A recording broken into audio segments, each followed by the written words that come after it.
We're quitting our jobs. You'll take care of us while we figure things out, my wife's sisters texted. My wife agreed, do that or leave. I answered, that's not on me, and signed a contract for a job abroad starting Monday. 10 minutes later, my wife wrote, look, I'm not saying I'm a culinary genius or anything, but I can usually manage toast without committing arson. Usually.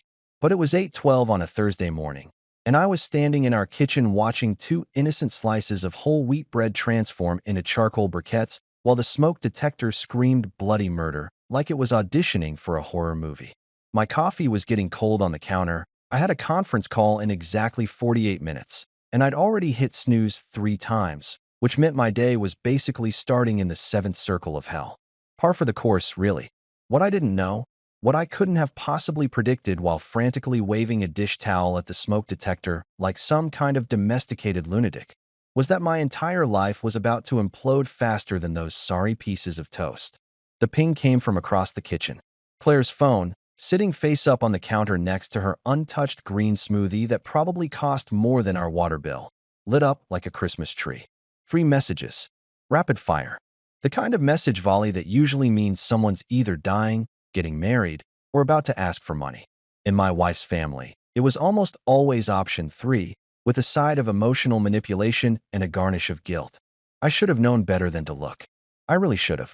But curiosity and stupidity are basically twins, and I glanced over while jamming the toaster's eject button for the 4th time. The family group chat, ominously named Sisters Forever, with about 17 heart emojis, was absolutely popping off. Maya's name appeared first, then Brooks, and I watched in real time as my peaceful Thursday morning got drop-kicked into the sun. We're quitting our jobs. The first message read, complete with a little peace sign emoji that felt aggressively ironic. It's time to follow our truth and find our authentic selves.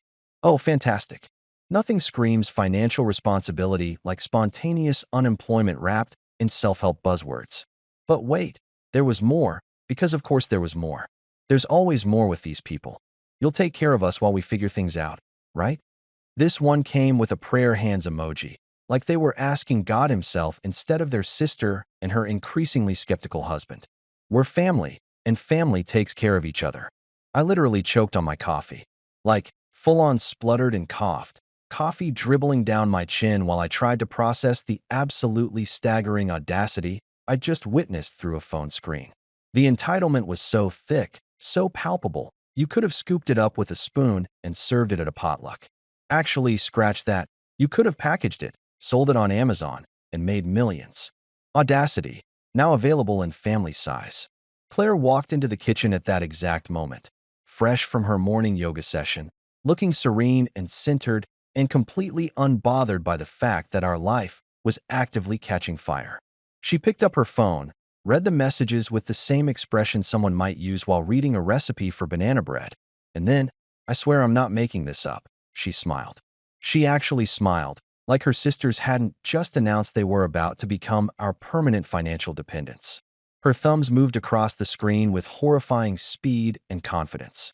Of course, girls, she typed, each word landing on my soul like a ton of bricks. Family helps family. We'll figure it out together. I stood there, spatula in hand, smoke detector still chirping in the background, watching my wife commit financial homicide via text message. She hit send, looked up at me with those calm, peaceful eyes that I'd once found attractive but now just found terrifying, and said with the kind of serenity that belongs to cult leaders and people who've given up on reality, we'll just support them for a while. It'll be fine. The word came out sharper than I intended, but honestly, I think I showed remarkable restraint.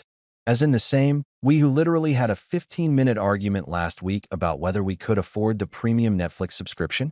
The same we who've been eating ramen 3 nights a week because the car insurance came due. That we? She frowned, and I could see the disappointment settling into her features like she was personally offended that I had the nerve to bring up trivial little things like math and reality. Don't be so dramatic, Luke. You're good with money. You always figure it out. Right. Sure. Because I'm also pretty good with oxygen, doesn't mean I want to share my entire supply with her perpetually unemployed sisters indefinitely. I'm good with a lot of things, actually. Parallel parking, remembering passwords, not setting the kitchen on fire, But performing financial miracles wasn't exactly in my skill set, despite what my wife seemed to think. The thing is, Maya and Brooke weren't exactly strangers to the concept of finding themselves. Maya had found herself approximately 7 times in the last 3 years, each discovery requiring a different expensive certification program and resulting in exactly $0 of income. Brooke had been building her brand since 2019, which apparently meant posting filtered selfies and expecting the universe to deposit paychecks into her account through sheer manifestation. Between the two of them, they had the financial planning skills of drunk toddlers at a casino. And now they wanted me, to subsidize their latest journey of self-discovery. No plan, no savings, no timeline, just vibes and expectations and the crushing weight of family obligation. I looked at my wife, standing there in her $80 yoga pants that we definitely couldn't afford, waiting for me to nod and smile and accept that we were about to become a halfway house for grown women who thought budgeting was a type of meditation. Something in me just snapped. Maybe it was the burnt toast. Maybe it was the years of watching her family treat me like a walking ATM with a pulse. Maybe I was just tired of being good with money, while everyone else was good at spending mine. I pulled out my phone, opened our family group chat, and typed the most liberating 4 words I'd written in my entire marriage. That's not on me. Then I turned to my laptop, still open on the kitchen table from last night, and found the email I'd been staring at for 3 weeks. The overseas job offer. 6 months in Dublin. Better pay, housing included, and approximately 3,000 miles between me and this circus. My cursor had been hovering over that contract like an indecisive hummingbird for days, but suddenly my hand was steady, my mind was clear, and I clicked sign and accept with the kind of decisive confidence usually reserved for action heroes and people who finally had enough. The confirmation email arrived 10 seconds later. Flight arrangements would follow within 24 hours. My phone buzzed. Claire's text lit up the screen, and I could practically feel the ice crystals forming on the words. If you walk away from this family, don't bother coming home.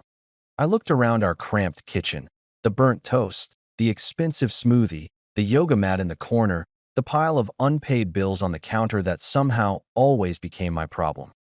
Then I looked at my wife, standing there with her phone clenched in her hand like a weapon, and I realized something profound. I was already gone.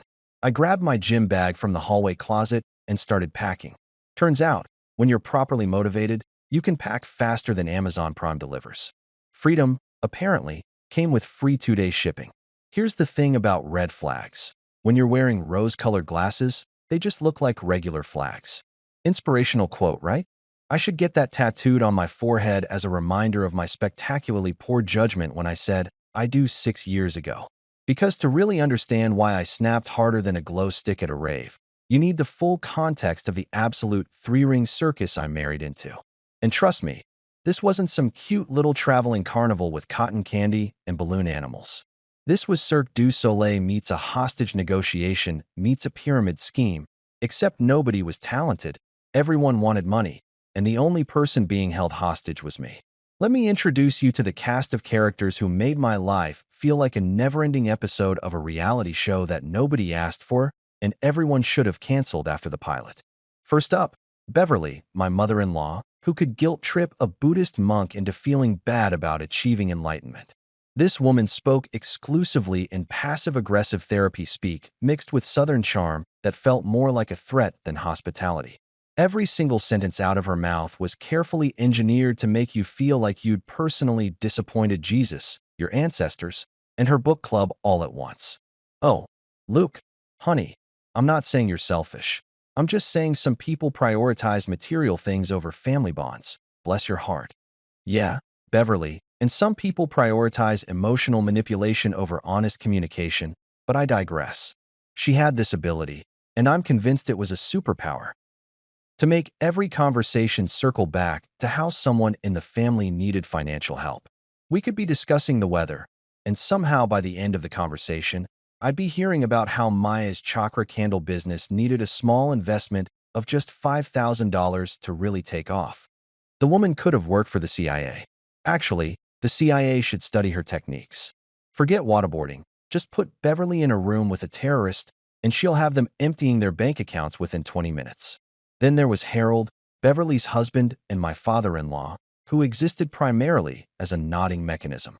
I'm not entirely convinced Harold had independent thoughts.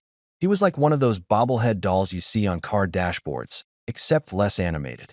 Beverly would say something completely insane like, "We should all move into a commune and share expenses," and Harold would nod sagely like she'd just quoted Einstein. I once tried to have a one-on-one conversation with him about football, and he somehow steered it back to whether I'd considered helping Brooke with her credit card debt. The man was a trained SEAL, except instead of clapping for fish, he nodded for financial exploitation. But the real stars of this dysfunctional show were Claire's sisters, Maya and Brooke. These two made reality TV stars look hardworking and grounded. Maya was 32 years old and had held approximately 14 jobs in the last 5 years, which sounds impressive until you realize she'd quit all of them within 3 months. She called herself a spiritual entrepreneur, which is apparently code for unemployed, but make it mystical. Her current business venture involved selling scented candles shaped like chakras, which she made in Beverly's garage and sold on an Etsy shop that had generated roughly $47 in revenue over 8 months. $47. I've found more money in couch cushions. But according to Maya, she was building an empire and just needed time to align with her purpose. Her purpose, apparently, involved watching Netflix for 6 hours a day and posting inspirational quotes on Instagram that she definitely stole from other people. I remember one particular conversation where Maya explained her business philosophy to me like I was a child learning basic math. "Luke, you just don't understand the wellness space. People are craving authentic, handmade products that speak to their souls." I nodded and said, "Maya, your candles smell like a head shop and a funeral home had a baby. Maybe that's the problem." She'd stared at me like I'd just insulted her firstborn, then went crying to Claire about how I didn't support women in business. Women in business I support. Women making candles shaped like butts and calling it spirituality? That's where I draw the line. Then there was Brooke, the baby of the family at 28, who introduced herself to people as a content creator and influencer. She had 400 Instagram followers, and I'm pretty sure 300 of them were bots and her own alternate accounts. This girl had a ring light that cost more than our monthly grocery budget, and she used it to film herself doing makeup tutorials that got 17 views. 17. My aunt's Facebook posts about her cat got more engagement, and her cat was dead. Brooke's entire personality revolved around building her brand, which apparently meant taking selfies at brunch spots she couldn't afford and then asking me to Venmo her for the avocado toast because it's a business expense. Once, I made the mistake of asking what her business model was, and she gave me this dead serious look and said, "Monetizing my aesthetic." Her aesthetic, by the way, was unemployed millennial with rich parents. Except her parents weren't rich, they just had me. I used to laugh about it, honestly. In the beginning, I thought it was quirky. "That's just Claire's family," I'd tell my buddies over beers. "They're a little intense, but they mean well. Harmless, really. Harmless." That's what I said. Like calling a shark harmless because it hasn't bitten you yet. Just circled you for an hour while you tread water.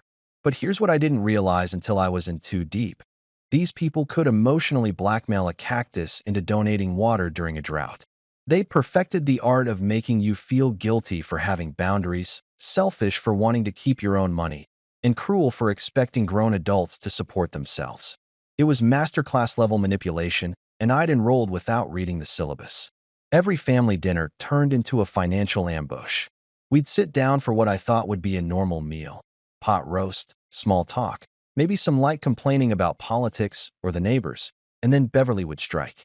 "Luke, sweetheart, could you just help Brooke with her rent this month? Just until her influencer deal comes through." "What deal?" I'd ask, already knowing the answer would make my head hurt. "Well, she's manifesting one. She's been doing vision boards." Vision boards. That's what we'd come to. I was supposed to subsidize someone's rent because they'd glued pictures of Range Rovers and beach houses on a poster board and called it a business plan. Even Claire got in on the action. "You make good money, honey," she'd say, patting my hand like I was being unreasonable. "It's just until they get stabilized." Stabilized? They'd been stabilizing for 5 years. NASA should study these people.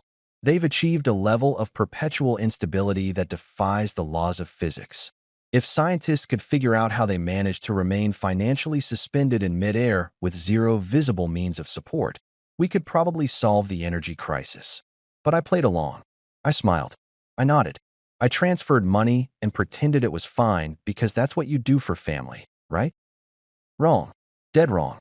Sunday dinners at Beverly and Harold's house were supposed to be this sacred family tradition, this wholesome Norman Rockwell painting come to life, where everyone gathered around the table to share food and laughter and create precious memories.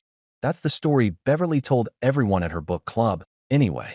The reality was more like a hostage situation with better silverware and a side salad. But I kept showing up every week like some kind of masochist with a death wish, probably because Claire had made it abundantly clear that skipping family dinner was grounds for divorce, or at minimum, sleeping on the couch for a month. This particular Sunday, I'd actually made an effort. I'd stopped at the fancy grocery store, the one where a bottle of wine costs more than a car payment, and picked up a nice Cabernet because I figured if I was going to suffer through another evening of thinly veiled requests for money, I might as well be slightly buzzed while it happened. I even wore the button-down shirt Claire liked, the blue one that she said made my eyes pop, whatever that meant. I was trying. God help me. I was actually trying to be a good sport about the whole thing. We arrived at 5:30 on the dot because showing up late to Beverly's house was treated like a war crime. The smell of lasagna hit me the moment Harold opened the door, and I'll admit, my stomach growled appreciatively. Say what you want about my mother-in-law's psychological warfare tactics, but the woman could cook. Her lasagna was the kind that made you temporarily forget you were related to terrible people. Maya and Brooke were already there, sprawled across the living room couch like they owned the place, which I guess they kind of did since they'd been living there on and off for the past 2 years. Maya was wearing some kind of flowing kaftan situation that looked like she'd mugged a fortune teller, and Brooke was filming herself for what I assumed was another groundbreaking piece of content that would get 12 views and 3 likes from bots. Luke. Beverly swept in from the kitchen, wiping her hands on an apron that said, "World's Best Mom," in glittery letters. She pulled me into a hug that lasted about 3 seconds too long and smelled like expensive perfume and emotional manipulation. "So glad you could make it, sweetheart. We have exciting news tonight." Exciting news. In my experience, exciting news from this family usually meant someone had gotten themselves into a situation that would somehow require my wallet to fix.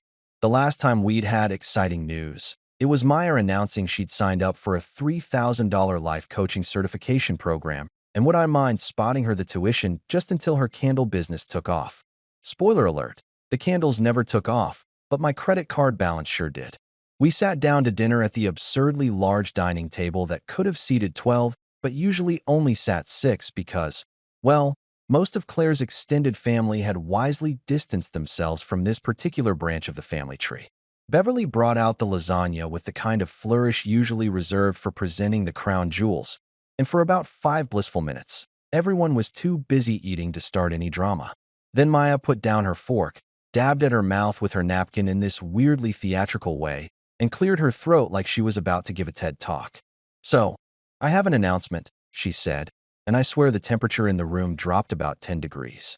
"I've decided to resign from my position at the marketing firm." Position. She'd been there for 6 weeks and worked as a receptionist, but sure, let's call it a position.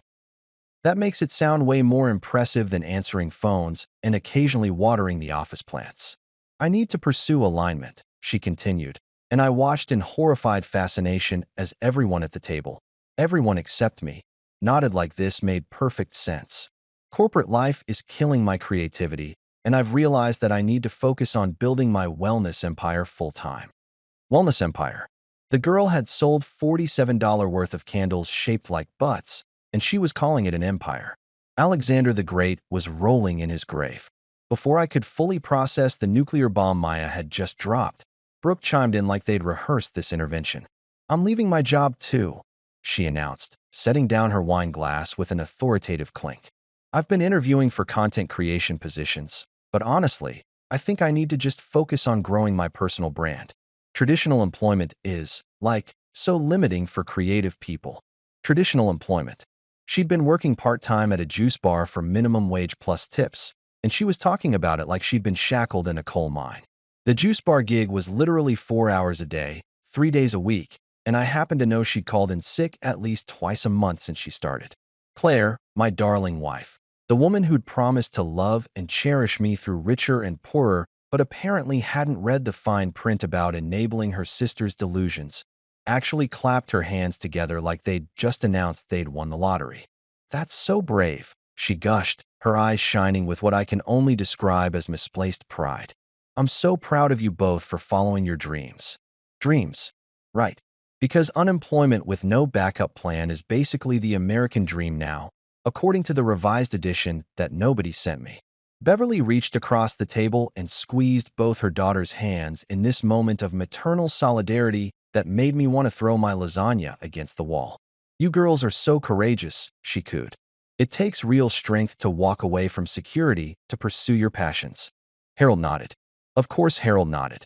I don't think the man had disagreed with anything anyone said since 1987. I sat there, fork frozen halfway to my mouth, doing rapid-fire mental calculations that would have made a NASA engineer proud. Rent, utilities, car insurance, gas, groceries, student loans, credit card payments. And now, apparently, two fully grown adults with zero income, zero savings, and zero realistic plans for the future.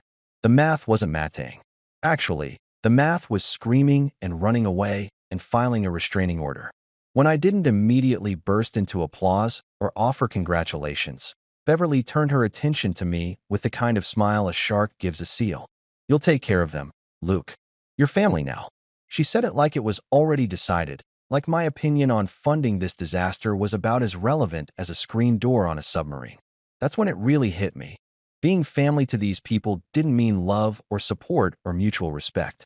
It meant being the ATM that never said no, the wallet that never closed, the bank that never checked your credit score or asked uncomfortable questions like, "What's your plan?" Or "Have you considered, I don't know, keeping your job?" I looked around the table at these people who I'd been breaking my back to support for years. Maya, with her chakra candles and her delusions of entrepreneurship. Brooke, with her ring light and her 17 followers. Beverly, orchestrating this whole production like a conductor leading an orchestra of chaos. Harold, nodding along like a dashboard bobblehead. And Claire, my wife, looking at me with expectation in her eyes like I was about to volunteer as tribute. The lasagna suddenly tasted like cardboard and regret. I woke up the next morning with a headache that felt like a marching band was performing a halftime show inside my skull, which was probably karmic justice for drinking 3 glasses of wine at dinner while watching my life circle the drain. Claire was already up, doing her morning yoga routine in the living room, contorting herself into positions that looked physically impossible and deeply uncomfortable while listening to some pan-flute meditation music that made me want to commit a felony. I stumbled into the kitchen, desperate for coffee and maybe a new identity, when I heard it, the sound that had become the soundtrack to my personal nightmare. Ping, ping, ping. The family group chat was blowing up like it was New Year's Eve, and everyone was sending their resolutions simultaneously. I didn't even need to look at Claire's phone to know it was bad news. You develop a sixth sense for incoming disasters when you've been married into this family for 6 years. It's like how animals can sense earthquakes before they happen, except instead of running for safety, I just stood there holding my empty coffee mug like an idiot, waiting for the inevitable. Claire's phone was face up on the kitchen counter, practically vibrating off the granite with the sheer volume of incoming messages. I could see them lighting up the screen from across the room, and against every survival instinct I possessed, I walked closer. It's like watching a car crash in slow motion. You know you should look away, you know nothing good will come from witnessing it, but some morbid part of your brain just has to see how bad it gets. Maya's name popped up first, naturally, because she was always leading the charge when it came to terrible decisions. "We're officially job-free," she'd written, complete with about 15 celebration emojis, champagne bottles, party poppers, dancing ladies, the works. Freedom feels amazing. No more corporate chains holding us back from our true potential. Corporate chains. The girl had answered phones and made coffee runs. She wasn't exactly working in a coal mine. But sure, Maya, you're basically Harriet Tubman leading yourself out of slavery, except instead of actual oppression, you're escaping a steady paycheck and health insurance. Then came Brooke's contribution, Because of course these two were operating as a tag team. We'll move in with you guys till we get back on our feet. Should we bring our stuff this weekend or next? LOL, we have so much to pack. I read that message 3 times, certain I'd hallucinated it or suffered some kind of stroke that was affecting my reading comprehension. They were planning to move in. Not asking. Planning. As in, this was already decided, already set in motion, and I was apparently the last person to get the memo about how my house was becoming a halfway home for delusional adults. The mental math started immediately, and it was uglier than Beverly's Christmas sweater collection. Our apartment was 900 square feet. Claire and I already bumped into each other constantly, doing this awkward dance in the hallway where we both try to pass at the same time and end up just standing there like 2 NPCs in a broken video game. Add 2 more full-grown women with their belongings, their drama, their complete inability to function independently, and we'd be living like sardines in a can, except sardines probably had better boundaries. Claire breezed into the kitchen right then, glowing with post-yoga endorphins and blissful ignorance, grabbed her phone, and read the messages with the biggest smile I'd seen since our wedding day. That should have been romantic or touching or something, but instead, it filled me with the kind of dread usually reserved for horror movie protagonists who hear strange noises in the basement and decide to investigate anyway. "This is great," she said, turning to me with genuine excitement lighting up her face. "The girls need us right now, and we have the space. We'll make it work, right?" I stared at her. Just stared. For a full 10 seconds, I didn't say anything because my brain was trying to process whether my wife had suffered a recent head injury that I'd somehow missed. "We'll make it work." That phrase had become her catch-all solution to every impossible situation. Like if she just said it with enough confidence, the laws of physics and basic mathematics would bend to her will.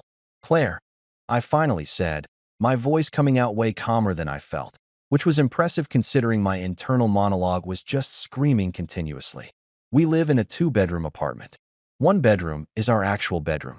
The other one is your office / my gaming room / storage unit for all the stuff we can't fit anywhere else. Where exactly are 2 additional humans supposed to sleep? Are we stacking them? Should I build bunk beds? Maybe we can get one of those Murphy beds that fold into the wall. Except we don't have any free walls because they're all covered with your sister's rejected vision boards." She crossed her arms, and I watched her expression shift from excited to annoyed in about half a second. "Don't be dramatic, Luke. Families help each other. Maya and Brooke would do the same for us." Would they, though? Would they really? Because in my experience, the only thing Maya and Brooke had ever done for us was create elaborate excuses for why they needed money and then get offended when I had the audacity to ask when they pay it back. But I didn't say that because I'd learned that pointing out obvious truths to Claire when it came to her family was about as productive as arguing with a brick wall. Except the brick wall would probably be more reasonable. "Claire, if we add 1 more person to this apartment, I'll have to sleep standing up," I said, and I wasn't even exaggerating. "Actually, forget that. I'll have to sleep in the car. Or maybe I can just rotate between standing in corners like that kid from the Blair Witch Project. We can't do this. We literally, physically, financially cannot do this." Her jaw tightened, and I saw that look come into her eyes, the one that meant I'd crossed some invisible line that apparently only she could see. "Then do that," she said, her voice dropping into that cold, measured tone that she used when she was done negotiating. "Do that or leave. Those are your options, Luke. Support my family or get out." And there it was. The ultimatum I'd been waiting for, honestly, probably for years. The moment where she finally just came out and said what had been implied in every conversation, every guilt trip, every manipulative family dinner. I was either the ATM that funded this circus, or I was nothing. I stood there in our kitchen, in the apartment where I paid 75% of the rent, looking at my wife who'd just given me an eviction notice for having the audacity to suggest that housing 2 unemployed adults wasn't financially viable. Something in my chest just released. Like a pressure valve had been opened, and all the resentment and frustration and exhausted compliance just came pouring out. "Okay," I said simply. Claire blinked, clearly not expecting that response. "Okay, what?" "Okay, I'll leave." I walked to our bedroom, grabbed my laptop from the nightstand where it had been mocking me with that unopened job offer for 3 weeks, and sat down on the edge of the bed. My hands were surprisingly steady as I opened my email, found the message from the Dublin office, and clicked on the contract attachment. The hotel I checked into was one of those budget chains that smells like industrial cleaner and broken dreams, but it had a bed, Wi-Fi, and most importantly, it was approximately 15 miles away from the circus I'd just escaped. I dropped my duffel bag on the scratchy comforter, ordered a pizza that would probably taste like cardboard, and finally exhaled for what felt like the first time in 6 years. The room was quiet. Gloriously, beautifully quiet. No pan flute meditation music. No ring lights. No conversations about manifesting abundance or aligning with the universe. Just blessed silence and the distant hum of the ice machine down the hall. That peace lasted approximately 45 minutes before my phone started lighting up like a Christmas tree on steroids. The family group chat, which I'd forgotten to mute in my hasty escape, was absolutely losing its mind. Messages were flooding in faster than I could read them, and each notification felt like a tiny digital punch to the face. I grabbed my phone and watched the carnage unfold in real time, and honestly, it was like watching a reality show except I was the villain and everyone else was competing for the gold medal in guilt tripping. Claire had apparently sent out an emergency broadcast to the entire family network, painting me as some kind of heartless monster who'd abandoned ship during a crisis. Never mind that the crisis was entirely self-inflicted and completely avoidable. Never mind that 2 grown women had voluntarily made themselves unemployed without consulting anyone with functional brain cells. Never mind that I'd been bankrolling this family's poor decisions for longer than some people stay married. Nope, I was the bad guy because I'd had the audacity to say no. The messages came in waves, each one more dramatic than the last. Claire, you're being selfish. This is about more than just money. This is about family values and commitment and being there when people need you most. I almost responded with, yeah, and where were those values when everyone was using me like a human credit card? But I restrained myself. Barely. Maya, you're abandoning family in their darkest hour. The universe sees everything, Luke. Karma will remember this. The universe. Right. Because the universe definitely keeps detailed financial records and cares about Maya's employment status. I wondered if the universe also remembered the $3,000 I'd given her for the candle business that went nowhere, or if karma only worked one way in her mystical worldview. Then came Brooke's contribution, which honestly might have been the most hilarious one. Unfollowing you from my wellness page. Can't have toxic energy in my circle. I stared at that message for a solid 30 seconds. That one actually hurt, but not for the reasons she probably thought. It hurt because I was literally her only follower who consistently liked her posts. I'd been pity-liking her breakfast selfies and her inspirational quote reposts for 2 years, and this was the thanks I got. Unfollowed. Blocked from her prestigious wellness page that had the same engagement rate as a corporate training video nobody wanted to watch. But wait, there was more. Because of course there was more. This family didn't do anything halfway. They went full nuclear option every single time. Beverly had sent a message to the extended family group chat. Yes, there were multiple group chats, because apparently one wasn't enough for the drama distribution network. Please keep Luke in your prayers. He's going through a difficult time and making choices that he'll regret. We're organizing a family intervention to help him see clearly. An intervention. They were organizing an intervention. For me. Because I'd gotten a better job and refused to house 2 unemployed adults. This was the level of delusion we were operating at. I half expected them to hire a professional interventionist, complete with a camera crew and a tearful confrontation where everyone talked about how my fiscal responsibility had hurt them. My cousin Derek, who I barely talked to and who'd borrowed $500 from me 3 years ago that I never saw again, chimed in with, "Dude, family is forever. Jobs come and go. Don't burn bridges over money." The irony of getting financial advice from Derek, who once tried to start a cryptocurrency based on his dog's birthday, was not lost on me. I typed out a response about how bridges work better when they're not supporting 17 people who refuse to contribute to the toll, but deleted it. Not worth the energy. Then came the message that made me actually laugh out loud, startling the people in the room next door. Family meeting. 7 p.m. tonight. Your apartment. Everyone will be there. We need to discuss this situation as adults. I checked my watch. It was 6:47 p.m. They'd given me 13 minutes notice for a mandatory family meeting at a place I no longer lived. The organizational skills were really something special. I replied with the only response that felt appropriate. Busy packing for Dublin. Good luck with the meeting, though. The response was immediate and came from at least 5 different people simultaneously, which suggested they were all sitting together planning this ambush, like it was the D-Day invasion. Claire sent, "This isn't optional, Luke. Be there or prove you don't care about this family." Maya added, "Your absence will speak volumes about your character." Brooke contributed, "I'm bringing my ring light to document this for my healing journey." Of course she was, because nothing says private family discussion like filming it for her 17 followers. I could already see the caption, "When toxic masculinity refuses accountability, a thread." I turned off my phone and ate my cardboard pizza in peace, watching some mindless cooking show where people competed to make elaborate desserts under time pressure. It was weirdly soothing. At least when these people melted down under stress, they just ruined a souffle instead of trying to ruin someone's financial future. At exactly 7:02 p.m., someone started pounding on my hotel room door like they were trying to break it down. For a second, I wondered if Claire had somehow tracked me here, but that seemed logistically impossible given I'd paid cash and used a fake name. Okay, I didn't use a fake name, but I should have. I crept to the door and looked through the peephole, and there they were, Beverly and Harold, standing in the hallway of my budget hotel like they'd come to perform an exorcism or serve me with papers, or possibly both. Beverly was wearing what I could only describe as her serious discussion outfit, a blazer with shoulder pads that looked like she was cosplaying as a 1980s corporate executive, pearls that probably cost more than my car, and an expression that could curdle milk. Harold stood behind her, looking uncomfortable in a suit that was slightly too tight, probably because Beverly had insisted they dress professionally for this intervention. "Open the door, Luke," Harold said in what I assumed was his attempt at a stern, authoritative voice, but it came out sounding more like a disappointed substitute teacher who'd caught you passing notes. "We need to talk about this situation like adults." Adults.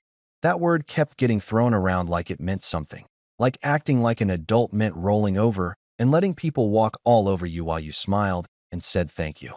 I'd been acting like an adult for 6 years, paying bills, showing up to work, fulfilling my responsibilities, while everyone else acted like toddlers throwing tantrums when they didn't get their way.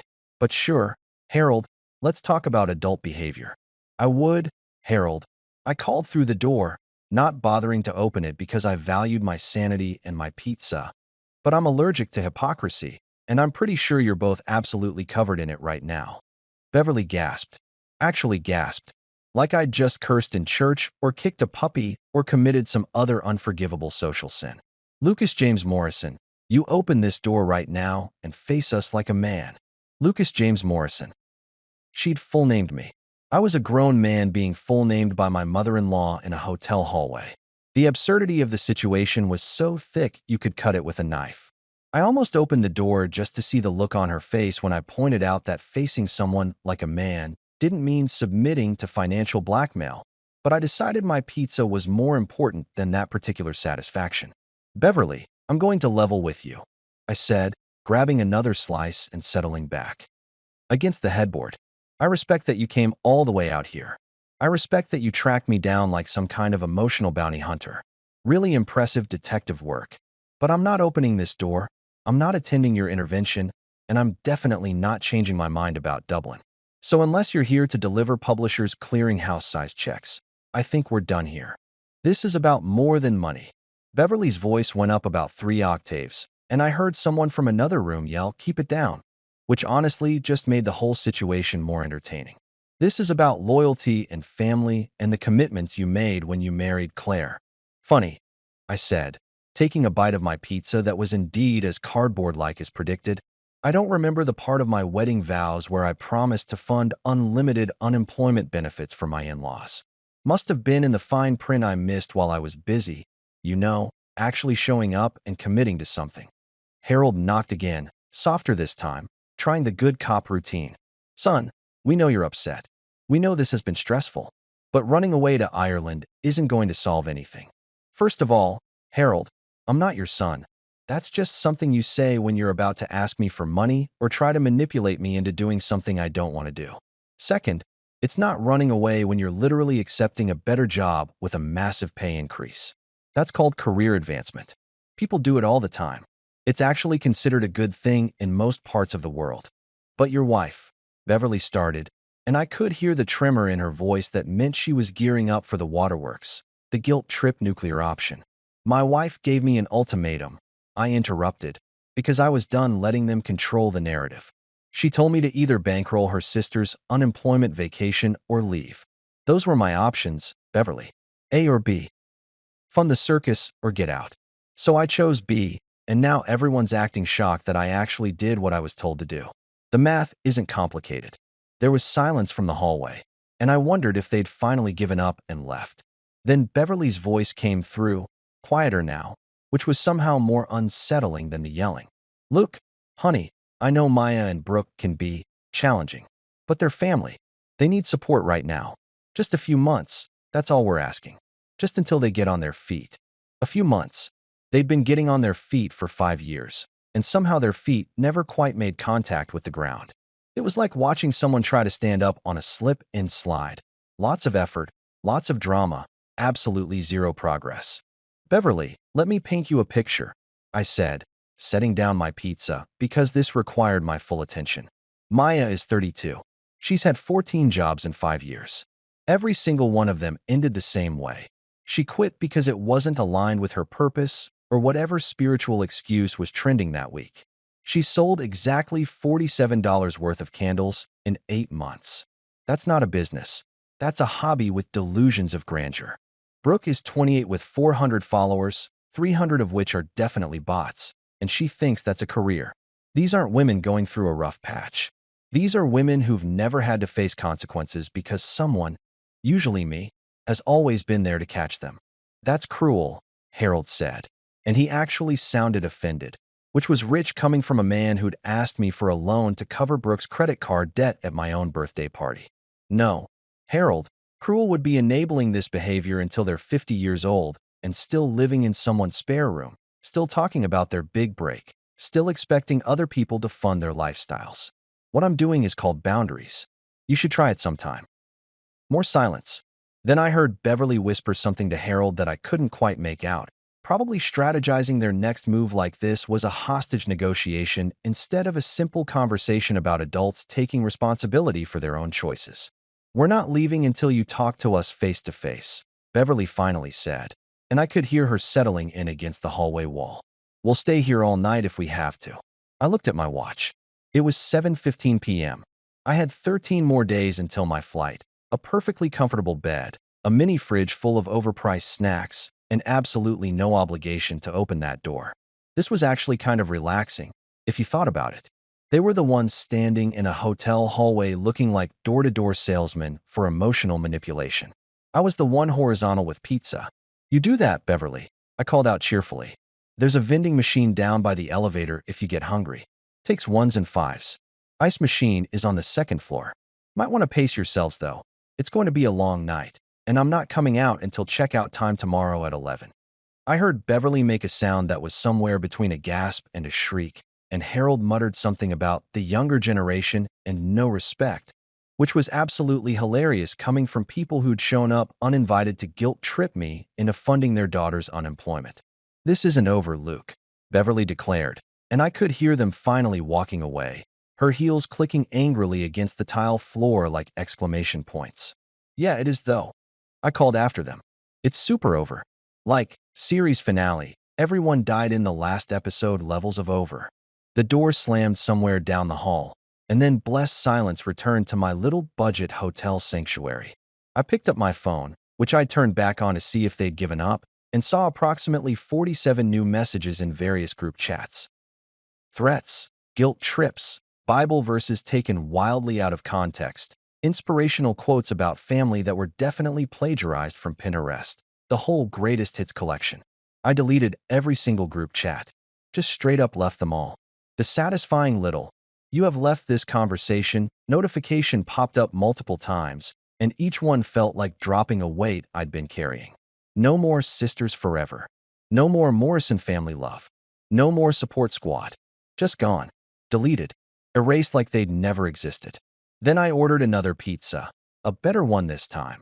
From an actual Italian place instead of the hotel's sad excuse for room service. Opened my laptop and started making a list of everything I needed to do before Dublin. Cancel joint credit cards. Transfer utilities to Claire's name. Close our shared bank account. Pack the rest of my stuff. Update my address. For my mail. The logistics of leaving a marriage were surprisingly similar to the logistics of any other major move, except with more paperwork and fewer people helping you carry boxes. My phone buzzed one more time. A text from Sam, my buddy from work who'd watched this whole situation deteriorate over the years. Dude, I heard you're escaping to Ireland. Good for you. Want to grab a beer before you leave? I smiled and typed back. Yeah, man. I've got 13 days of freedom to celebrate. Let's do it. For the first time in years, I fell asleep without my jaw clenched, without my stomach in knots, without wondering how much this week's family emergency would cost me. Just quiet, peaceful sleep in a cheap hotel room that felt more like home than my actual apartment ever had. I woke up the next morning feeling weirdly optimistic, which should have been my first red flag that the universe was about to drop kick me back into reality. The hotel bed was lumpy. The coffee from the lobby tasted like it had been brewed sometime during the Reagan administration, and I'm pretty sure the shower had exactly 2 temperature settings: Arctic tundra and surface of the sun. But despite all that, I felt lighter than I had in years. No guilt trips waiting in my inbox. No family emergencies requiring my immediate financial intervention. No desperate texts about manifestation and alignment and whatever other pseudo-spiritual nonsense was trending. Just me, my terrible coffee, and the beautiful knowledge that in 12 days, I'd be on a plane to Dublin where nobody knew about my in-laws or their various schemes. I was sitting on the bed scrolling through apartment listings in Dublin, because apparently my company's housing stipend was generous enough that I could actually afford a place with, like, walls and windows and other fancy amenities, when my phone started ringing. FaceTime. Claire's name popped up on the screen with that photo of her from our wedding day that I'd never bothered to change, back when I still thought marrying into this family was the best decision I'd ever made instead of the most expensive mistake of my life. Every functional brain cell I possessed screamed at me not to answer. Decline. Block. Throw the phone out the window and pretend it never existed. But apparently I'm a glutton for punishment, or maybe just morbidly curious about what fresh hell they'd cooked up overnight, because I swiped to accept the call. The screen filled with what can only be described as a tribunal. Not just Claire. Oh no, that would have been too simple, too reasonable. The entire family was assembled like they were staging an intervention on a very special episode of some reality show nobody wanted to watch.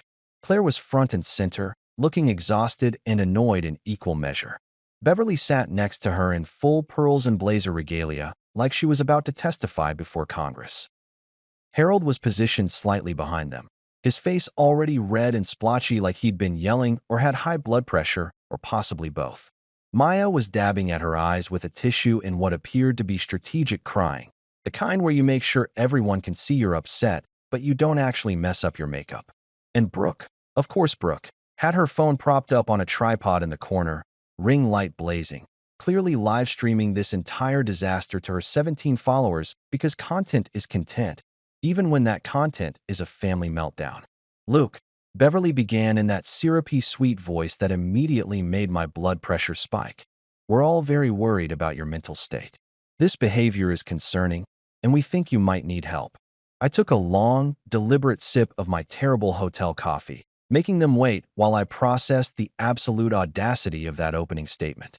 My mental state, I repeated slowly, like I was explaining something to a particularly dim child. You're worried about my mental state. That's fascinating. I'm the one with a stable job, a signed contract, and a plan for the future. Meanwhile, 2 people on that screen just voluntarily made themselves unemployed with zero backup plan, and somehow I'm the one whose mental health is in question. Claire jumped in before Beverly could respond, her arms folded across her chest in that defensive posture I'd learned to recognize over 6 years of marriage. We're your family, Luke. We just need support. You're good with money. You've always been good with money. This is temporary. Just a few months until the girls get on their feet. You keep saying that, I said, setting down my coffee cup with more force than necessary. You keep saying I'm good with money, like it's some kind of personality trait, like being fiscally responsible is contagious, and you might catch it if you stand too close to me. I'm not good with money, Claire. I'm just not catastrophically bad with money, which by comparison to your family makes me look like Warren Buffett. Maya sniffled dramatically, clutching her tissue like it was a security blanket. You're being really negative right now, Luke. This energy is toxic.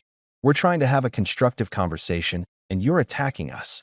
Constructive, I muttered, rubbing my temples because I could feel a headache forming. Right? Let me guess what constructive means in this context. I shut up, agree to whatever you want, and hand over my credit card. That sound about right.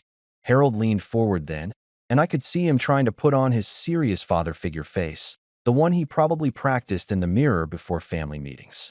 Son, let's cut through all this anger and hurt and get to the practical matter at hand. The girls have an opportunity, a real business opportunity, and they just need a small amount of startup capital to get it off the ground. Small amount. Those two words together should be classified as a weapon because they've been used to destroy more financial stability than the housing market crash. How small are we talking, Harold? I asked, even though I knew I was walking into a trap. Because in my experience, small is a relative term. Small like $100? Small like 1,000? Help me understand what we're dealing with here. Harold cleared his throat, adjusted his collar, and said with absolutely zero self-awareness or shame, $200,000. I choked, like legitimately choked on air. My coffee cup slipped out of my hand and splashed onto the hotel comforter, but I barely noticed because my brain was too busy short-circuiting. I'm sorry, what? 200. Harold, did you just ask me for $200,000? That's not startup capital.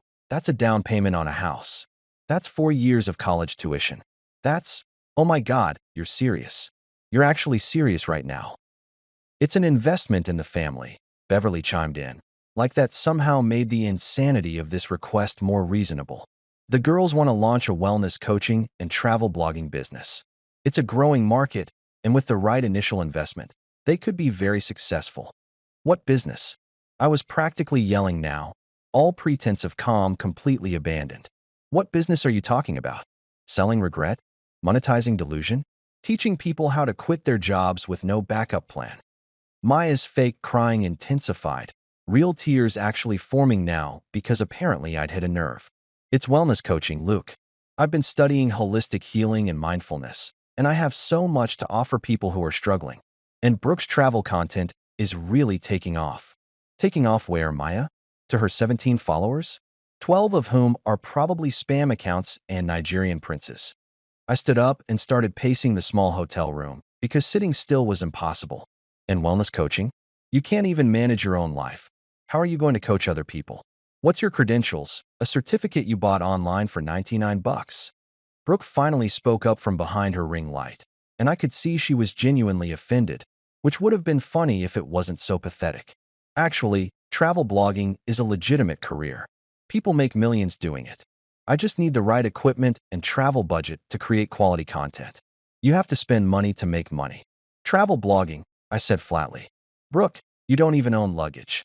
I know you don't own luggage because 3 months ago you borrowed my suitcase for that weekend trip to Santa Barbara and returned it with a broken wheel and sand in every pocket. You want $200,000 to become a travel blogger when you can't even handle basic luggage ownership. Claire shot Brooke a look that clearly said, "Shut up, you're not helping," then turned back to the camera with this expression that was probably supposed to be gentle and understanding but just looked condescending. Luke, honey, you're focusing on the wrong things. This isn't about luggage or follower counts. This is about investing in family, believing in their dreams, and being there when it matters most. 200,000 is a lot of money, yes, but nothing. I interrupted, because I was done being polite, done being understanding, done being the reasonable one while everyone else lived in fantasy land. Claire, let me break this down for you in terms even a chakra candle can understand. $200,000. That's more than I make in 3 years.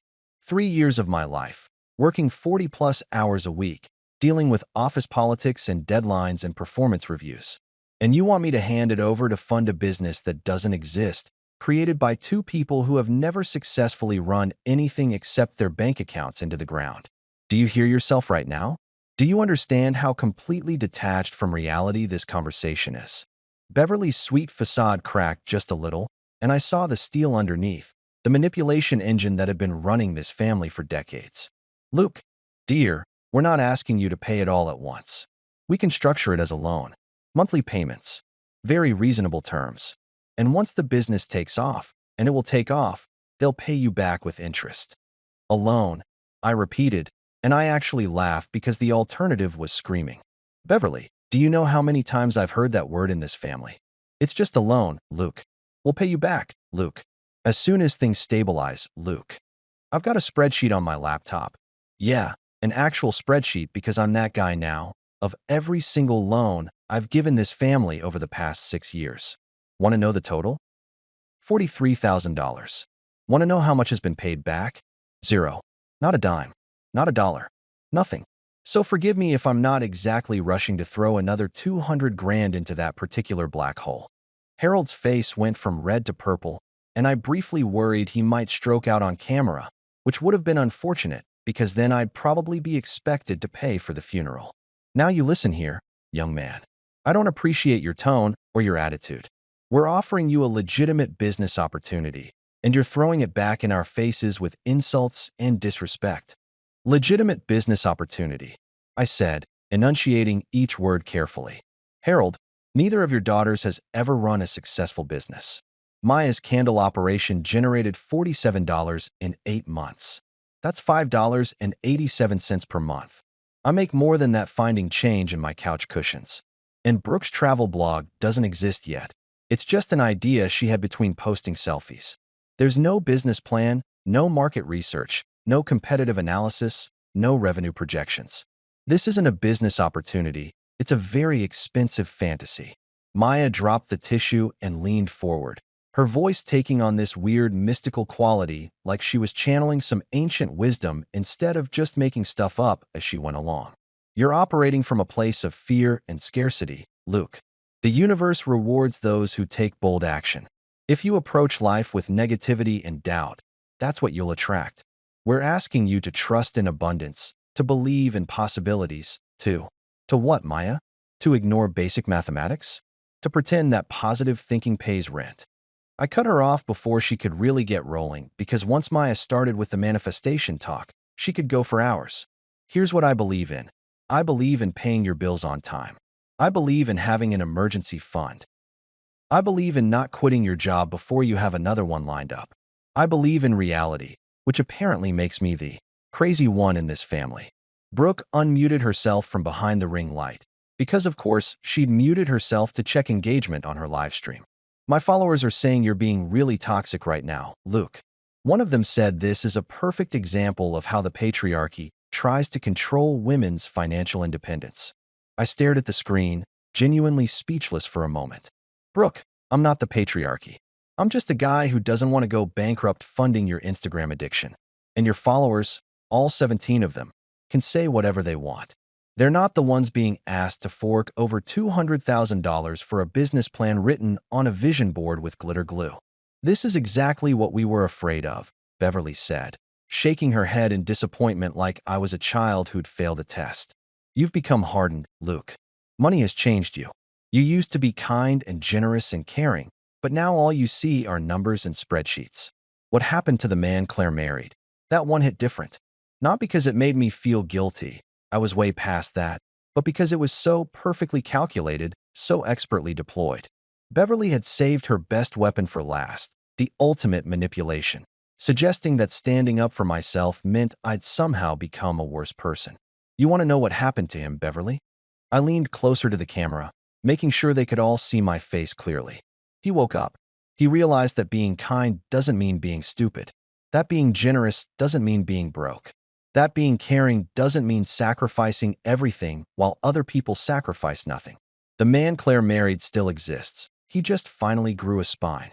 Claire's eyes were watering now, real tears this time, not the strategic kind Maya had been deploying. So that's it. You're just walking away from all of us. 6 years of marriage, 6 years of family, and you're throwing it away over money. I'm not throwing anything away, Claire. I tried to build something with you. I tried to be supportive. I tried to help your family when they needed it. But there's a difference between helping someone through a rough patch and enabling a lifestyle of perpetual dependence. Your sisters don't need $200,000 to start a business. They need jobs. Actual jobs with paychecks and benefits and bosses who expect them to show up on time. They need accountability and responsibility and consequences for their choices, none of which they're going to get as long as there's someone, namely me, willing to fund their extended vacation from adulthood. Harold stood up, pointing at the camera like he was trying to physically reach through the screen and shake some sense into me. You're making a huge mistake, son. Family is everything. When you're old and alone, you'll regret this. You'll regret turning your back on the people who loved you. Harold, the only thing I'm going to regret is not doing this sooner, I said calmly, feeling a weird sense of peace settle over me despite the chaos on the screen. I've spent 6 years being your family's safety net, and I'm tired. I'm tired of being taken for granted. I'm tired of being treated like an ATM that dispenses cash and never asks questions. I'm tired of being made to feel guilty for wanting a future that doesn't involve eternal debt. So yeah, I'm walking away. Not from love, because real love doesn't come with a price tag, but from manipulation dressed up as family obligation. Maya was full-on sobbing now, makeup finally running, tissue disintegrating in her hands. We'll never forgive you for this. You're destroying this family. I'm not destroying anything, I said quietly. I'm just refusing to pay for the destruction anymore. There's a difference. Brooke's voice came from somewhere off-screen, probably reading comments from her live stream. Someone just super chatted $5 and said you're giving off major narcissist energy. Tell them thanks for the $5, I said. That's still more than Maya's made on candles this month. Beverly made one last attempt, her voice dropping into that honey-smooth register that had probably worked on me 100 times before. Luke, sweetheart, just think about it. Sleep on it. Don't make any rash decisions you can't take back. We can work this out. We're family. Family works things out. I've been thinking about it for 6 years, Beverly. I've slept on it enough to develop chronic insomnia. And I'm not making a rash decision. I'm making the most carefully considered decision of my entire adult life. I moved my finger toward the end call button, hovering there for just a moment. I hope the girls figure things out. I genuinely do. But they're going to have to figure it out without my wallet. Luke, don't you dare. Claire started, but I was done listening. I ended the call. The screen went black, and the silence in my hotel room was so complete, so absolute, that I could hear my own heartbeat. For about 3 seconds, I felt this wave of panic. Did I really just do that? Did I really just cut off my entire marriage, my wife's family, 6 years of history? Then my phone started buzzing with incoming messages, and I looked down at the screen lighting up with notifications. Threats, guilt trips, Bible verses, more threats. Someone had apparently found a quote about betrayal and decided it applied to me. I held down the power button until the phone shut off completely. Then I sat there in the quiet, drinking my terrible coffee, and smiled. 11 days until Dublin. 11 days until freedom. I could make it. I made it approximately 3 hours before I caved and turned my phone back on, which in retrospect was probably a mistake on par with every other terrible decision I'd made regarding this family. But I needed to check my work email, and I figured surely they'd cooled off by now. Surely they'd taken a breath and realized that maybe, just maybe, asking someone for $200,000 and then acting shocked when they said no was slightly unreasonable. I was wrong. So spectacularly, magnificently wrong. The first notification that popped up was from Facebook, which I barely used anymore except for remembering people's birthdays and occasionally looking at pictures of my high school friends' kids. Beverly had posted something about 45 minutes ago, and judging by the notification count, it was getting some serious engagement. I clicked on it with the kind of morbid curiosity that makes people slow down to look at car accidents, and immediately wished I hadn't.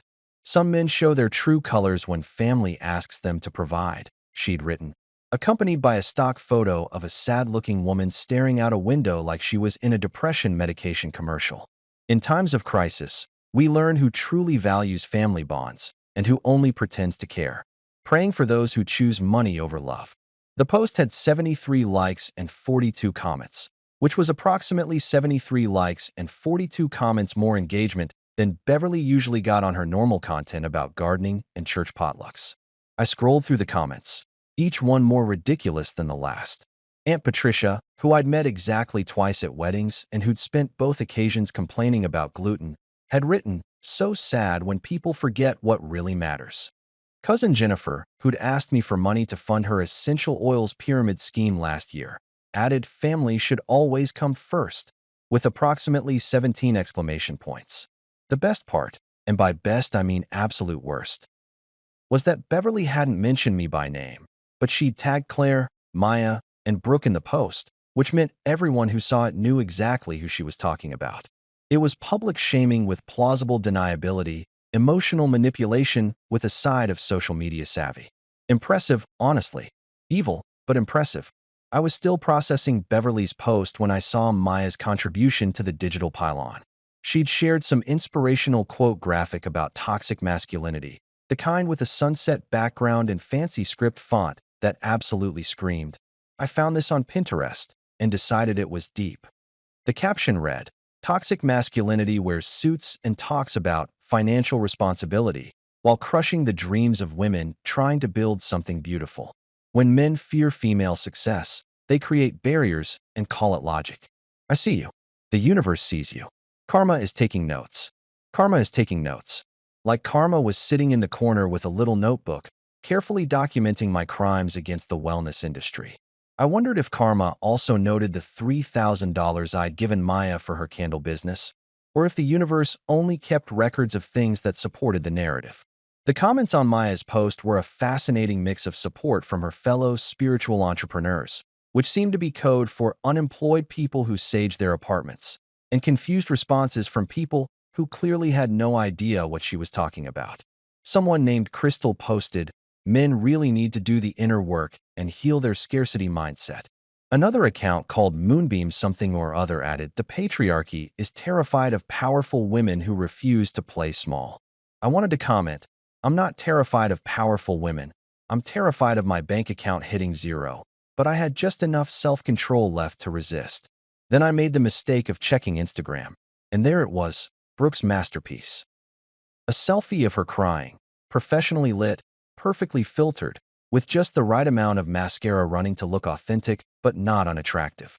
The caption was an essay-length piece of creative fiction that should have won awards for its sheer audacity. "Betrayal hurts more than unemployment." It began, and I had to read that sentence 3 times to make sure I wasn't hallucinating. When someone you trust, someone you welcomed into your family with open arms, decides that money is more important than supporting your dreams, it cuts deep. I'm processing a lot right now. My sister's husband just abandoned us during our most vulnerable moment. We lost our jobs, we're struggling, and instead of being there for us, he chose greed. But I'm choosing growth. I'm choosing to turn this pain into purpose. I'm choosing to use this experience to fuel my wellness journey and show others that you can rise above toxic people who try to dim your light. Link in bio for my healing workshops. Use code STRONG for 20% off. She was monetizing this. She was literally trying to make money off the situation by offering discount codes to her non-existent wellness workshops. The hustle was actually kind of impressive in a deeply disturbing way. I scrolled through the comments and saw exactly what I expected. Her 17 followers. Sorry, looks like she was up to 19 now, probably gained 2 from the drama. Offering support and emojis, and completely buying into her version of events where I was some kind of cartoon villain who'd kicked puppies and stolen dreams. My finger hovered over the comment button. I had so many responses loaded and ready to go. Try taxes was too simple. Betrayal hurts more than unemployment. Try both. I've been betrayed, and I'm the only one employed was too long. I'll Venmo you $5 if you use it for a reality check instead of a ring light was too mean, although also accurate. But I didn't comment. Didn't react, didn't engage. Because here's what I learned in 6 years of dealing with this family. Engaging only fed the drama. Responding only gave them ammunition. The best response was no response, which drove them absolutely crazy, but also meant I couldn't be quoted out of context or screenshotted and shared as evidence of my toxicity. I was in the middle of blocking all 3 of them on every platform I could think of when someone knocked on my hotel room door. Not the aggressive pounding from last night. This was a normal, reasonable knock from what I hoped was a normal, reasonable human being. I checked the peephole and saw Sam standing there holding 2 six-packs of beer and wearing a grin that suggested he'd heard about my public social media execution and had come to bear witness. I opened the door, And he walked in without waiting for an invitation, setting the beer on the desk and immediately cracking one open. Dude, he said, pulling out his phone and showing me Beverly's Facebook post. You're famous. My mom shared this in our family group chat asking if this was about you. I told her absolutely not. You would never abandon family. You're basically a saint. Your mom knows Beverly?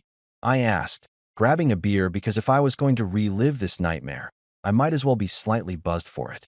No, but apparently it's making the rounds in the over 50 crowd. Something about the algorithm pushing it to other moms who love passive-aggressive posting about their ungrateful children and in-laws. Sam scrolled through his phone, clearly enjoying this way more than he should. Oh, this is good. Maya's post has been shared to some feminist group calling it an example of economic abuse. They're having a whole discussion about it. Economic abuse. I repeated flatly. I'm economically abusing them by not giving them $200,000 for a business that doesn't exist. Sam sat down on the edge of the bed and pulled up Maya's Instagram post, reading the caption out loud in this mock-serious voice that made it sound even more ridiculous than it already was. When men fear female success, they create barriers and call it logic. Dude, you're not creating barriers. You're just refusing to be a human credit card. There's a difference. Try explaining that to the 19 people who liked her post. I said, taking a long drink of my beer. Apparently wanting to keep my own money makes me the patriarchy's poster child. I should put that on my resume. Luke Morrison, professional oppressor of female entrepreneurship. Sam laughed and kept scrolling. Oh man, Brooke's post is something else. She's really selling this victim narrative. And wait, she's got a link in bio for wellness workshops? What wellness workshops? I thought she worked at a juice bar. She did work at a juice bar. Past tense. As of yesterday, she's a full-time, unemployed wellness influencer with a healing journey to monetize. I collapsed into the desk chair and rubbed my eyes, suddenly exhausted despite it only being early afternoon. This is my life, Sam. This is what I've been dealing with for 6 years. They create chaos. I'm expected to fund the chaos. And when I finally say no, I become the villain in their carefully curated social media narrative. Sam set down his phone and looked at me with something approaching concern, which was unusual because Sam's default setting was sarcastic detachment. Real talk for a second. Are you okay? Like, actually okay? Because this is a lot, man. You're basically blowing up your entire life and moving to Ireland in less than 2 weeks. That's some serious action movie protagonist stuff. Honestly, I feel better than I have in years, I admitted, and it was true. Despite the social media smear campaign, despite my in-laws staging interventions in hotel hallways, despite my marriage imploding in real time, I felt lighter. It's like I've been carrying this massive weight around, and I finally just put it down. Yeah, my phone is blowing up. Yeah, I'm probably going to be the villain in family stories for the next decade. But Sam, they asked me for $200,000. With a straight face. Like that was a normal, reasonable request. 200,000. Sam's eyes went wide. For what? A down payment on a small country. For a wellness coaching and travel blogging business that doesn't exist yet. I showed him my phone, pulling up the video call recording I'd secretly made. Yeah, I'd recorded it, sue me, and fast-forwarded to Harold's big ask. We watched Harold's face on screen, saw him adjust his collar and deliver that ridiculous number with absolute confidence. And Sam just started laughing. Not polite chuckling, full-on doubled-over wheezing laughter. They really said that, he gasped between laughs. They really looked at you, a regular guy with a regular job, and thought, yeah, he definitely has 200 grand just lying around waiting to fund our daughter's Instagram fantasies. That's incredible. That's advanced-level delusion. That's PhD-level disconnection from reality. And when I said no, I became the bad guy. I said, finishing my beer and immediately reaching for another because this conversation required liquid courage. When I pointed out that maybe grown women should have jobs and savings before quitting their employment, I was being toxic and controlling and exhibiting scarcity mindset. The math isn't mathing, as the kids say. Sam pulled out his own phone and started typing, his face scrunched up in concentration. Okay, I'm doing some quick calculations here. Your salary is what? Around 70 grand a year. 68, but close enough. So they asked you for approximately 3 years of your gross salary, before taxes, mind you. to fund a business venture with zero market research, zero business plan, and zero chance of success. And they're mad that you said no. Luke, my dude, I say this with love. Your in-laws are absolutely out of their minds. I'm aware, I said dryly. I've been aware for about 5 years now, but I kept thinking things would get better. That Maya would eventually get a real job and stick with it. That Brooke would grow up and realize follower counts don't pay rent. That Beverly would stop treating me like the family's emergency fund. Spoiler alert, none of that happened. My phone buzzed on the desk, and we both looked at it like it might explode. Another notification from Facebook, then Instagram, then Twitter. I didn't even know I'd been tagged on Twitter. The digital pylon was reaching new heights, apparently spreading beyond just the family to their extended networks of wellness coaches, spiritual entrepreneurs, and other people who'd weaponized self-care language to justify not having jobs. Don't look at it, Sam advised, pushing the phone away. Seriously, man, nothing good is happening in that phone right now. Let them have their moment. Let them vent and post and share and whatever else they need to do. You're leaving in 11 days anyway. What are they going to do? Follow you to Ireland and guilt trip you across the Atlantic? Don't give them ideas, I muttered, but he had a point. What was the worst that could happen? They'd already turned me into a social media villain, already tried the in-person intervention, already deployed every guilt tactic in their considerable arsenal. Short of actually showing up in Dublin, which would require plane tickets they definitely couldn't afford, they'd played all their cards.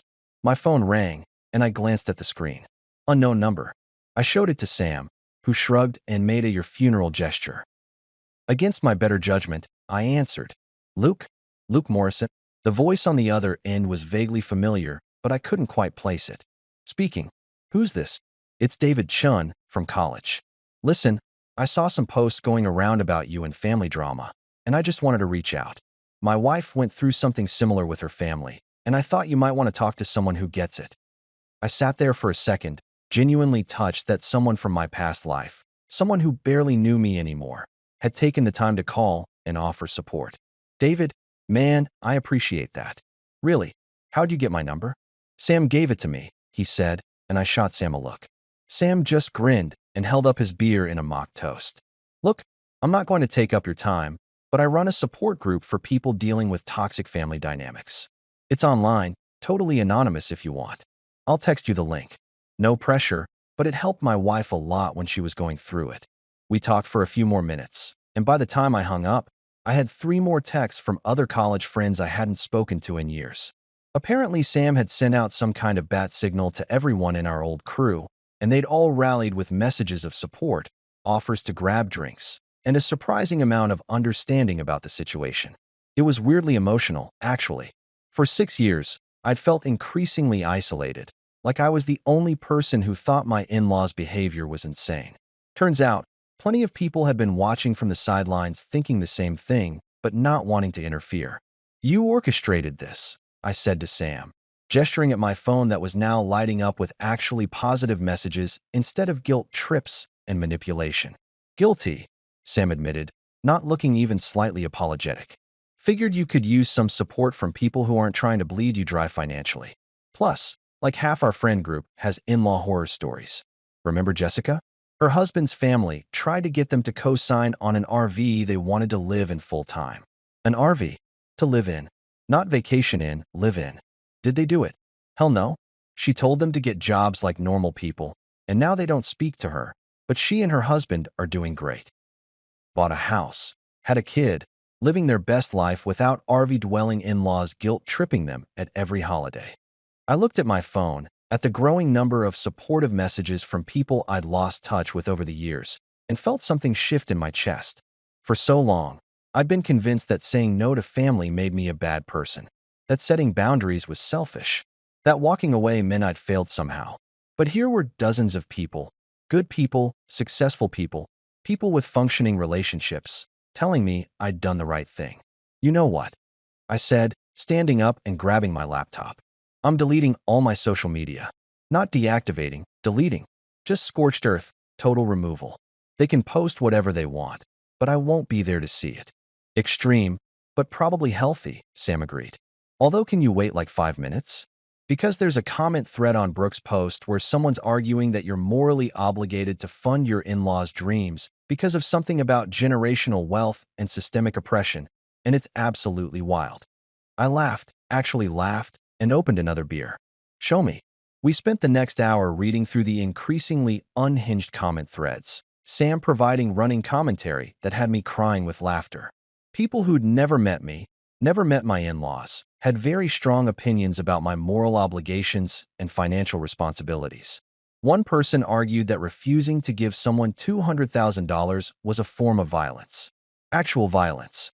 Another suggested I needed therapy for my hoarding mentality, as if wanting to keep my own money was some kind of psychological disorder.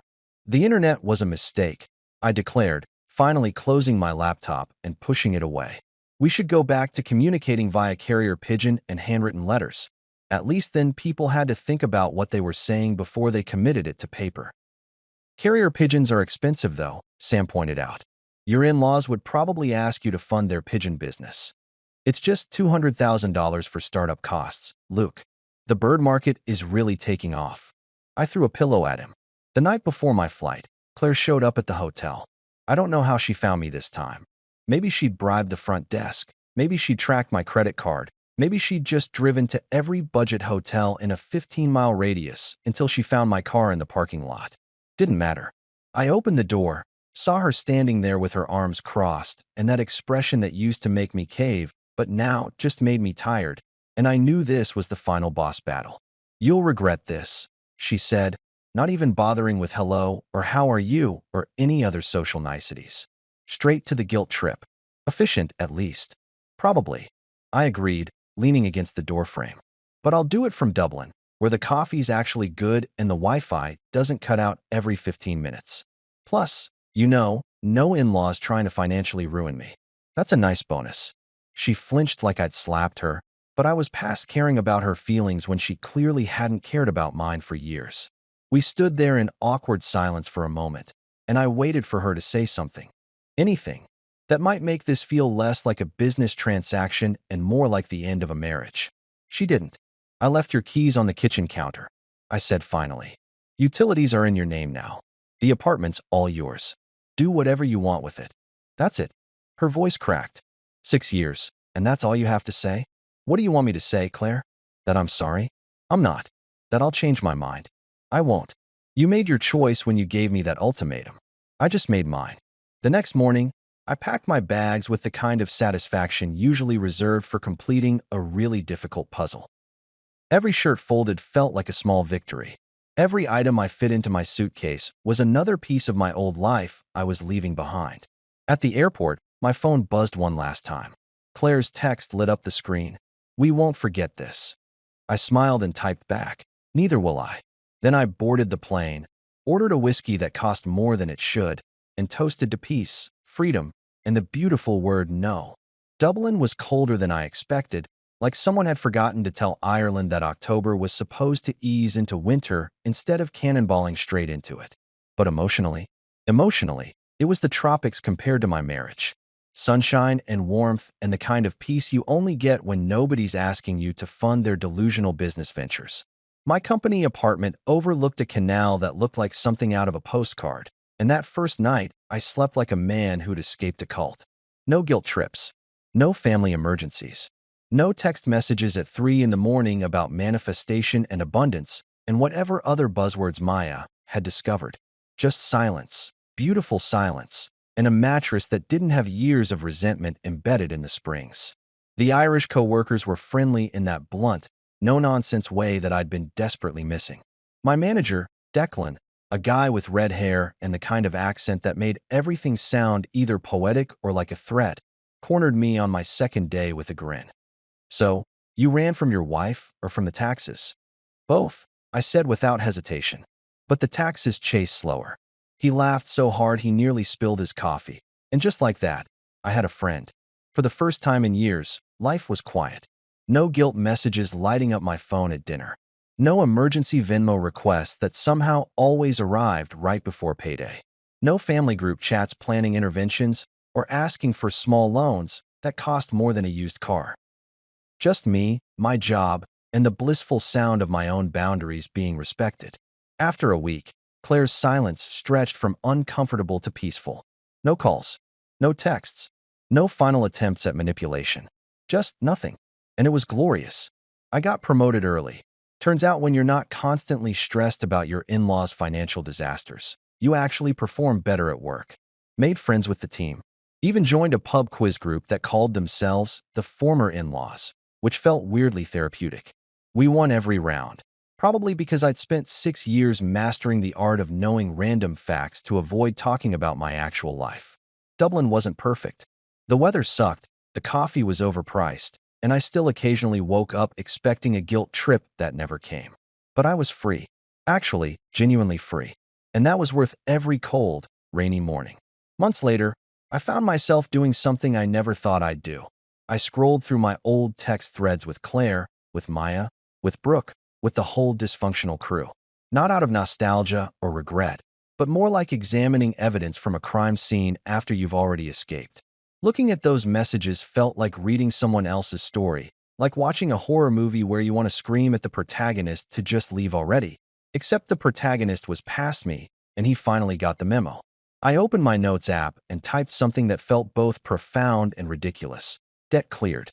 Emotionally, financially, spiritually. Then I added, also literally, paid off that credit card I maxed out on Maya's candle supplies. Because even in my moments of reflection, I couldn't help being petty. Growth is a journey, not a destination, or whatever.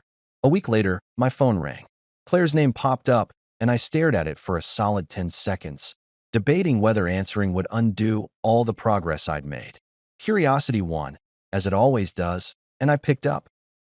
Her voice was different, softer, almost human, without the edge of manipulation I'd grown so accustomed to. "We're doing fine, Luke. The girls found part-time work. I just wanted you to know. Part-time work." The words hung in the air like a miracle, like proof that when the backup plan disappears, people actually figure their lives out. I wanted to say, "I told you so," or maybe try full-time work next, or any of the sarcastic responses that were queued up in my brain, but I didn't. Because honestly, I didn't care anymore. Their success or failure wasn't my problem, wasn't my responsibility, wasn't my burden to carry. "That's good, Claire," I said simply. "I hope it works out." She said something else, but I was already mentally checking out, already thinking about the pub quiz later and the project deadline next week and my actual life that didn't revolve around managing other people's chaos. We said goodbye like strangers, which I guess we were now. I smiled, deleted the voicemail without saving it, and turned up the music. Now, every Sunday morning, I sit on my balcony overlooking the Dublin skyline with coffee that doesn't taste like regret, watching the city wake up. The sun hits the buildings just right, and I feel something I haven't felt in years: content. Not deliriously happy, not jumping for joy ecstatic, just peacefully, quietly content. Once, I thought love meant paying everyone's bills and setting myself on fire to keep others warm. Now I know real love means not losing your sanity for people who confuse help with servitude, who mistake boundaries for betrayal, who think your wallet is a renewable resource. Freedom didn't come with fireworks or dramatic music or a movie-ending kiss. It came with decent Wi-Fi, silence, and Sunday morning coffee on a balcony in Dublin. And trust me, silence is priceless.